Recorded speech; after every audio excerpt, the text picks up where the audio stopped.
অনেকদিন পরের দেখা আমাদের সামাদ ভাই, আমাদের আসলাম ভাই এবং আমাদের কুদ্দুস ভাই প্রভু ধন্যবাদ করি। আজকে আমরা এক জায়গায় মিলিত হতে পেরেছি বলে।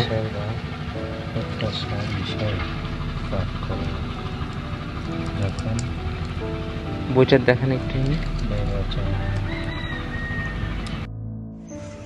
যে থেকে যীশু খ্রিস্টের জীবন থেকে তার জীবনে যে প্রলোভন এসেছিল তা থেকে আমরা বিশ্বাসের জীবনে আমরা শিখতে পারি কিভাবে আমরাও যিশুর মতো করে প্রলোভন থেকে জীবনে বেঁচে থাকতে পারি। যিশুটা যখন প্রথম প্রশ্ন করেছিল, এই যিশু তুমি পাথরকে রুটি হয়ে যেতে বলো, কিন্তু যিশু তাকে বলেছিল, শাস্ত্রে এটাও লেখা আছে, তুমি তোমার যে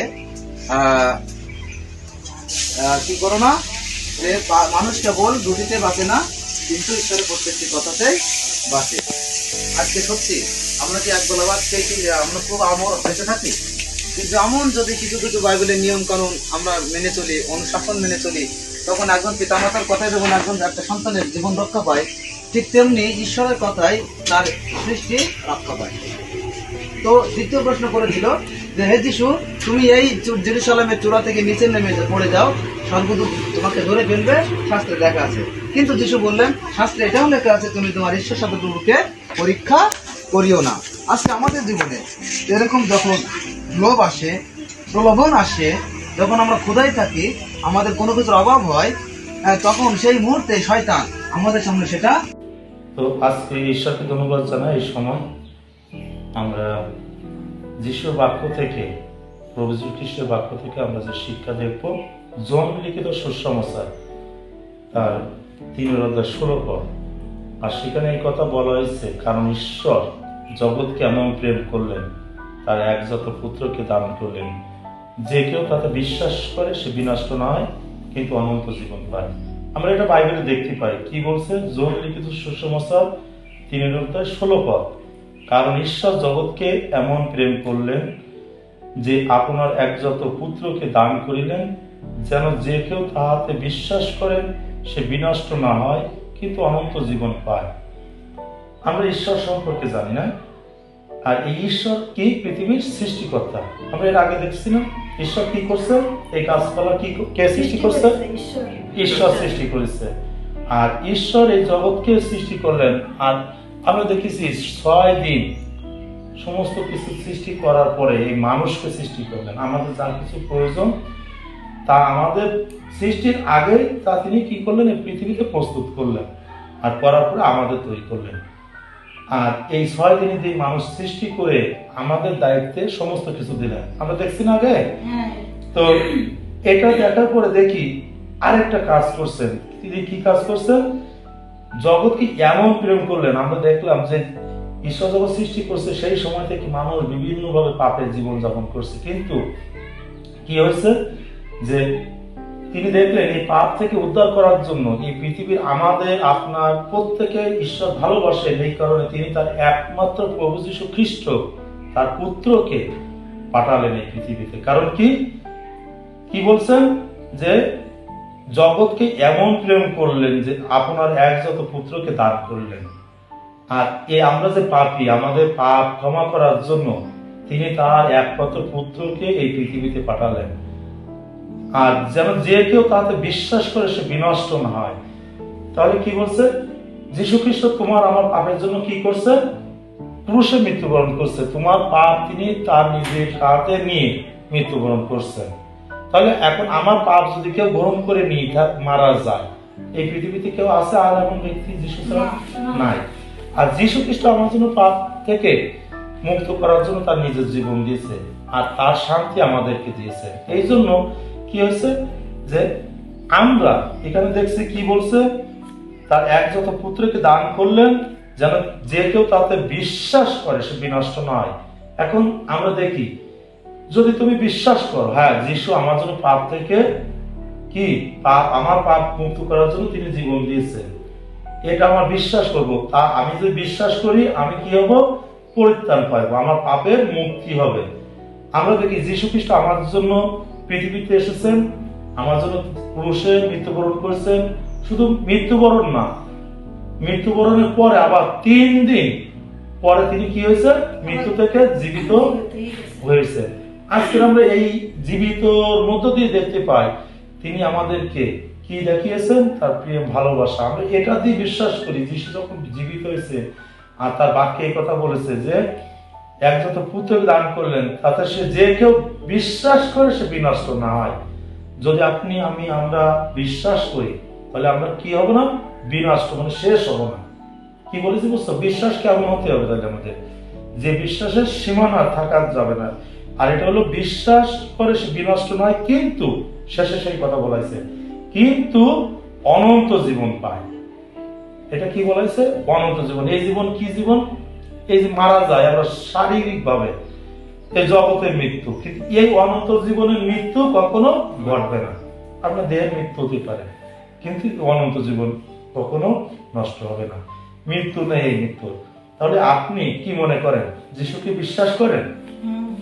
প্রত্যেকে নিজের কাছে আগে যিশু খ্রিস্ট বিষয় চিন্তা করতে হবে। আমি এই যিশু খ্রিস্ট তিনি আমার পাপ থেকে মুক্ত করেছেন, এই পৃথিবীতে এসেছিলেন 33 বছর প্রায় তিনি পৃথিবীতে থেকে তিনি কি করছেন, আমাদের পাপ সকল সমস্ত তার স্তম্ভে নিয়ে তিনি মারা গেছেন। এই কথা আমরা বিশ্বাস করি কিনা, কথা বলতে হবে না, বিশ্বাস করি আমার পাপের জন্য। আচ্ছা, আমার পাপের জন্য যদি বিশ্বাস করি যে যীশু খ্রিস্ট কি হয়েছে, যীশু খ্রিস্ট কি করছে, হ্যাঁ তার নিজের জীবন দিয়েছে, শুধু জীবন দিয়ে শেষ করেননি, কি হয়েছে, সমস্ত পাপ নিজের কাঁধে করে নিয়ে নিজের জীবন দিয়ে আবার কি হয়েছে, মৃত্যুবরণ করার পর তৃতীয় দিন, কয়দিন, তৃতীয় দিন পরে আবার 3 দিনের দিন আবার সে জীবিত হয়েছে। এখন তিনি কোথায় আছেন, স্বর্গে আছেন। আর আমরা এখানে বাক্যে এই কথা বলছে যে কেউ তাতে বিশ্বাস করে সে বিনষ্ট না হয় কিন্তু অনন্ত জীবন পায়। তাহলে আমরা যে কেউ বিশ্বাস করব আমরা কি হব না, শেষ হব না, কিন্তু একটা জিনিস পাবো, আমরা কি পাবো, অনন্ত জীবন পাবো। তাহলে আমরা যদি বিশ্বাস করি আমরা একটা প্রার্থনা করি, আঙ্গুলের প্রার্থনা, প্রত্যেক হাতটা আমরা এইভাবে দেখাই, বাম হাতটা হাত উঁচু করে একটু, এটা বলো, প্রেমময় ঈশ্বর আমি পাপী, আমার পাপ ক্ষমা করো, আমি বিশ্বাস করি তুমি আমার জন্য ক্রুশে মৃত্যুবরণ করেছো এবং জীবিত হয়েছো। যিশু তুমি এখনই আমার হৃদয়ে আসো, যিশুর নামে প্রার্থনা চাই। তো আমরা এটা কি, আমি আগে শিখালাম, এখন নিজের মনে থেকে কি করতে ইচ্ছা আছে আমি করে দেব, কিন্তু ইচ্ছা আছে কিনা, যদি যিশুকে তুমি স্বীকার করো, বিশ্বাস করো, তাহলে ইচ্ছা আছে কিনা। তাহলে আমরা যদি নিজের থেকে এখন যদি তোমার যিশুকে বিশ্বাস করো যে আমার পাপের জন্য তিনি ক্রুশে মৃত্যুবরণ করেছেন, তিনি আমার জন্য মৃত্যুবরণ করেছেন, আমি তাকে বিশ্বাস করি, আমি তাকে ত্রাণকর্তা হিসেবে গ্রহণ করি এবং আমার মুক্তিদাতা হিসেবে গ্রহণ করতে চাই, তাহলে আমার সঙ্গে প্রার্থনাটা করতে পারো। যদি করতে চাও তাহলে নিজের থেকে হাত উঁচু করো। আমি বলে দিচ্ছি, প্রেমময় ঈশ্বর আমি পাপী, আমার পাপ ক্ষমা করো।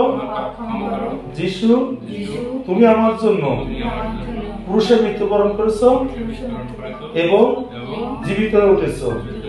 যিশু এখনই আমার হৃদয়ে এসো, যিশুর নামে এই প্রার্থনা চাই, আমেন। তো আমরা চক্ষু বন্ধ করি, এই প্রার্থনা আবার আমরা আমার নিজের পাপ আরেকবার স্বীকার করি, চক্ষু বন্ধ করি, তারপর শেষ করবো। হালেলুয়া, সর্বপ্রভাইকারী ঈশ্বর তোমার ধন্যবাদ, তোমার গৌরব, তোমার প্রশংসা করি এই সঙ্গে সবাই। তুমি আমার পাপ অযোগ্যতার সকল ক্ষমা করো, এই সন্তানদেরকে তোমার হস্তে রাখি তুমি আশীর্বাদ করো, তুমি গৌরবান্বিত হও, তুমি এই বিশ্বাসে স্থির থাকতে সাহায্য করো, যেন পুনরায় তারা তোমাকে আরো সুন্দরভাবে জানতে পারে, তুমি সেই সুযোগ করে দাও। যীশু খ্রিস্টের নামে পরবর্তী সপ্তাহে যেন তাদের সঙ্গে একত্রিতভাবে বসার সুযোগ পায়, এই প্রার্থনা যীশু খ্রিস্ট তোমারই নামে চাইলাম, আমেন। নষ্ট হবে না, কারণ এই পৃথিবীতে সব নষ্ট হয়ে যাচ্ছে। আর একমাত্র যিশুকে বললেন যেন যে কেউ তাতে বিশ্বাস করে, যিশুকে বিশ্বাস করে, তার মধ্য দিয়ে সে কি করলো, সেই বিনাশ থেকে রক্ষা করলো, এবং সাথে তারও কি হলো, সেই যিশুর মধ্য দিয়ে অনন্ত জীবন পাওয়া যায়। আমাদের এখন যে জীবন চলতেছে এটা কিন্তু অনন্ত। ভালো আছেন আপনি? আপনার বাড়িতে কি কি আছে? নাতিটা আছে যে হ্যাঁ। ওর বউটা আছে আর দুটা বাচ্চা আছে। আচ্ছা, আপনার স্বামী? স্বামীও মারা গেছে, ছেলে মেয়ে সবাই মারা গেছে, কেউ নাই আর। কেউ নেই আপনার? তাহলে আপনি এখন একা। আপনার সংসার কিভাবে চলে? এদের চাইতে ভাঙতে চলে যাই, ওই মানে মহিলা একদিন হাটে আপনি যাই। ভিক্ষে টিকে এইভাবে করে চালান? হ্যাঁ, কি করবো? আপনার বাড়ি? আছে হ্যাঁ। সব আলাদা আলাদা। হ্যাঁ। আমি আপনাদেরকে একটা জিনিস বলি, দেখুন আমি একটা জীবন্ত ঈশ্বরের কথা আপনাকে আমি বলতে চাই। আর যে আপনাকে এই পৃথিবীতে পাঠিয়েছেন, আর তিনি তার আপনার সমস্ত ভার তিনি নিয়ে রেখেছেন। আমাদের নিজেদের কর্মজীবনের জন্য আমাদের জীবনে অনেক বাধা আসে, সে জীবন্ত ঈশ্বর হচ্ছে প্রভু যিশু। আসে যে যদি ঈশ্বরের প্রতি সে বিশ্বস্ত থাকে, তার কোনো অভাব হবে না। আপনি যদি আপনার যে কষ্ট, আপনি যে ভিক্ষে করছেন, ঈশ্বর আপনার চায় না যে আপনি কারো কাছে ভিক্ষে করেন। তিনি যোগানদাতা, তিনি যোগাবেন। আপনাদের পরিবার, আপনি যেখানে আছেন সেই জায়গা বা আপনার জন্য ঈশ্বর কেউ কিছু না কিছু আপনাকে যোগাবেন। কিন্তু আপনার জন্য আমরা প্রার্থনাতে থাকতে পারি যেন ঈশ্বর আপনাকে ভালো রাখে, আপনার যে অভাব সেই অভাব যেন ঈশ্বর দূর করেন। আপনার নাম? মিনারা ঘোষ, আপনাদের এই জায়গার নাম কি? কালীগঞ্জ। কালীগঞ্জ। আপনার নাম কি? মালা বাড়ি? এখানে কালীগঞ্জ। আচ্ছা, ওই আমি কি এরপরে আপনাদের বাড়িতে দেখা করতে পারবো? কেন পারবে না? করলে মনে করলেই দেখা। আপনার বাড়িতে? এখানেই বাড়ি। না, বাড়ি এখানেও? আপনি চান যে আপনার বাড়িতে যাই আমি, গিয়ে আপনাদের সঙ্গে আমি আলোচনা করি? ঠিক আছে, নমস্কার, ভালো থাকবেন।